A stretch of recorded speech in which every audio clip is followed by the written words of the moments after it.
अब ये last disease है जो बहुत कॉमन है, कॉमनली हो रहा है। पहली बात तो कैंसर ही ना हो, इसके लिए क्या कर सकते हैं? क्या कर सकते हैं? अच्छे सप्लीमेंट लेना है अच्छे सप्लीमेंट लेना है, लाइफस्टाइल को अच्छे न्यूट्रिशन लो, खान पान का ध्यान रखो, लाइफस्टाइल चेंज करो। ओके, खुश रहो एग्जैक्टली, खुश रहो, सब कुछ अच्छा है। एक सबसे बड़ा बदलाव कर सकते हैं, वो है कि जितने प्रोडक्ट मोदी केयर बनाता है वो बाहर से मत लाओ। हमारा साबुन है, टूथपेस्ट है, हर चीज तो अच्छी है, मतलब मार्केट से तो बेटर क्वालिटी है। कम से कम इसमें हार्मफुल केमिकल्स का यूज नहीं किया गया है। तो अभी तो पिज्जा, पास्ता, सॉस हर चीज आ रहा है ना, सब चीज एटलीस्ट हमें पता है कि बेस्ट क्वालिटी है। तो घर में वो चीजें ही मत लाओ जो मोदी केयर बना रहा है। तो आपके अंदर कार्सिनोजेंस कम जाएंगे, कैंसर कॉजिंग एजेंट्स ही कम जाएंगे, तो कैंसर के चांसेस वैसे निग्लिजिबल हो जाएंगे। लेकिन अगर हम साथ में सप्लीमेंट्स का भी यूज करते हैं तो और अच्छी बात है। और अगर इसके बावजूद जिसको हो चुका है उनको ये ट्रीटमेंट फायदा करेगा, जिसमें नोनी डिटॉक्स है, क्रील ऑयल एंड मल्टीविटामिन। ये आप किसी भी टाइप का कैंसर हो, मतलब इंटेस्टाइन का हो, ब्रेस्ट कैंसर हो, यूट्रस मतलब सर्वाइकल कैंसर हो, कोई भी कैंसर में सप्लीमेंट्स हम दे सकते हैं। बट अगर कोई पूछता है कि भाई 4th स्टेज का कैंसर है मैडम, ठीक हो जाएगा क्या? तो ऐसी कोई गारंटी हम ले सकते हैं? नहीं ले सकते। पूरा किसी भी इंसान का अगर 1st स्टेज का भी है तो हम गारंटी नहीं ले सकते।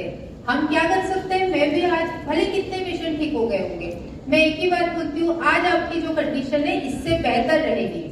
कितनी बेहतर रहेगी वो अभी नहीं बता सकते। तो आप इसको हो सकता है वो ठीक भी हो जाए पेशेंट, लेकिन ये तो अच्छी बात है। लेकिन हम अगर कमिट कर देंगे नहीं नहीं ये बिल्कुल ठीक हो जाएगा, ये गलत बात है। तो हमें ट्रीटमेंट देते वक्त ही कहना है कि हमारे सप्लीमेंट से आपकी सेहत में बहुत सुधार होगा, बहुत ड्रास्टिक इंप्रूवमेंट आएगा।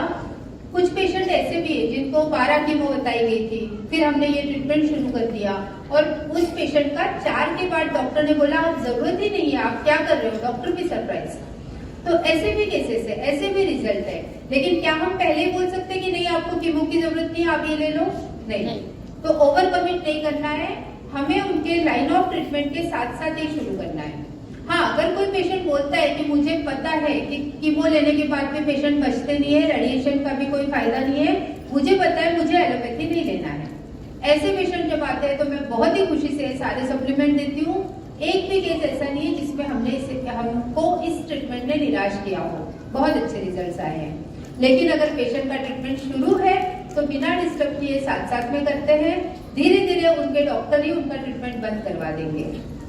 तो krill oil, multivitamin, P based protein powder, जैसे मैंने कल बताया, टर्मरिक, गार्लिक और तुलसी तीनों anti cancer proven herbs of Ayurveda. तो ये आप जरूर दो। कैंसर के लिए सर्जरी हो गया तब भी दो ताकि दोबारा ना हो, किसी का कीमो हो गया, रेडिएशन हो चुका है फिर भी दे सकते हैं ताकि दोबारा ना हो। मैम नॉन एक्टिव उनके यूट्रस में है थोड़ी सी गांठ, और नॉन एक्टिव मतलब कैंसर है, वो सेल्स कैंसर के पर नॉन एक्टिव है। और अब उनको पीरियड की प्रॉब्लम्स थोड़ी ज़्यादा शुरू हो गई है। बहुत सारे सप्लीमेंट तो अपने लेते ही हैं, लेकिन उनकी ये बात थी कि भाई क्या वापस से ये एक्टिव हो जाएगा, ऐसा कुछ हो सकता है? हो सकता है। देखो अगर कोई वो है ना, कोई भी ट्यूमर हो, सिस्ट हो, गठान हो, नॉन एक्टिव भी हो, तो हम उसको डिसॉल्व ही करते तो ज्यादा अच्छा है ना, मतलब आगे होने का भी टेंशन ना हो। और कोई भी सिस्ट को, ट्यूमर को डिसॉल्व करने के लिए हमारे 3 सप्लीमेंट सबसे अच्छे हैं। कौन से?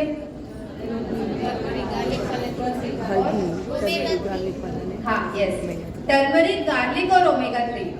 ठीक है, मतलब क्रील ऑयल दीजिए, krill oil is always best.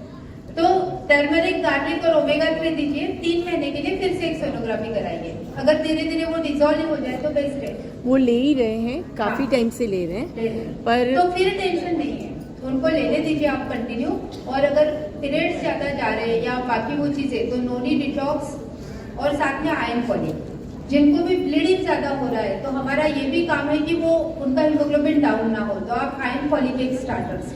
उन्होंने ना ये पीरियड की वजह से अपना फ्रीडम स्टार्ट करा और 1 महीने तो अच्छा रहा, लेकिन मतलब नहीं आ रहा था उतना ज़्यादा, वो रेगुलर हो रहा था। लेकिन अब ऐसा है कि वो बिल्कुल बंद होने की कगार पे आ गया है। वापस से 15 दिन हुआ और वापस अभी क्लॉटिंग कोई बात नहीं, it may be a menopause. Age क्या है पेशेंट का? हो सकता है अराउंड मेनोपॉज। यस, क्योंकि मोस्ट ऑफ द टाइम अगर पीरियड की इरेगुलरिटीज है, मतलब किसी को बहुत ब्लीडिंग होता है, किसी को कम हो रहा है, तो कई बार होता है ना, फिर हम सोनोग्राफी करते हैं, डॉक्टर कहते हैं, फिर पता चलता है अरे अंदर तो फाइब्रॉइड है, सिस्ट है। लेकिन 90% चीजों में ये मेनोपॉज के कारण ही होता है कि प्री मेनोपॉजल पीरियड में आपको पीरियड्स थोड़ा इरेगुलर हो जाएगा, किसी को ज्यादा जाएगा, कम जाएगा, कुछ ना कुछ इश्यूज होंगे। उसमें फ्रीडम काम कर सकता है प्रॉपरली? फ्रीडम ले रहे हैं फॉर डिस्मेनोरिया। ओके, फ्रीडम जो हमारा है ना, हाँ, बराबर, वो समझ पीरियड गई। में क्रैम्प्स आते हैं, बहुत ज्यादा असहनीय दर्द होता है, उसके लिए बेस्ट। पर मेनोपॉज रिलेटेड वो इतना मेनोपॉज ज्यादा ठीक है, ठीक है, it will help, but menopause के लिए हमारे पास बाकी ज्यादा अच्छी चीजें भी हैं। वो तो है। और अगर पेशेंट ले सकता है तो वो ले रहे सकते हैं वो तो सारे। सो फ्रीडम किट जो है हमारा, वो डिस्मेनोरिया के लिए बेस्ट है, जिसको पीरियड में दर्द होता है, क्रैम्प्स आते हैं, वो सारी चीजों के लिए। मेनोपॉज के टाइम के लिए हमारे पास ओमेगा 3 है, नोडी डिटॉक्स है, अश्वगंधा ब्राह्मी है, आयरन फॉलिक है, प्रोटीन क्रेस्ट है।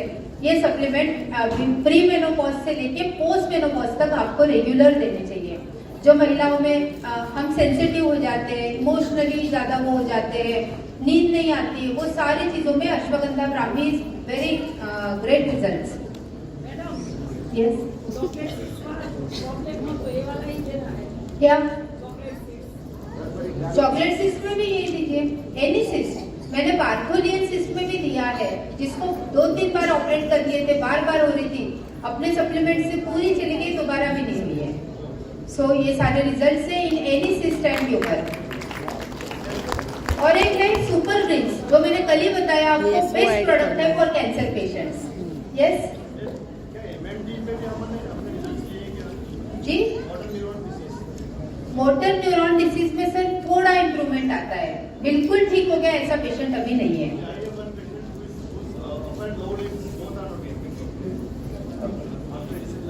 अभी इसमें कोई मेरे पास पूरा कंप्लीट टेस्टिमोनियल नहीं है। So thank you. और कुछ अगर इन जनरल क्वेश्चंस है तो हम बाद में बात करते हैं। सर टाइम हो गया है, अखिलेश सर टाइम हो गया है। Okay, so any questions? Yes, sciatica पहले आप आ जाइए सामने। पहले हम साइटिका के बारे में बात करेंगे जी। तो साइटिका के बारे में अगर बात करना है, जो हमने कल पेशेंट प्रेजेंट किया था वो साइटिका का ही था।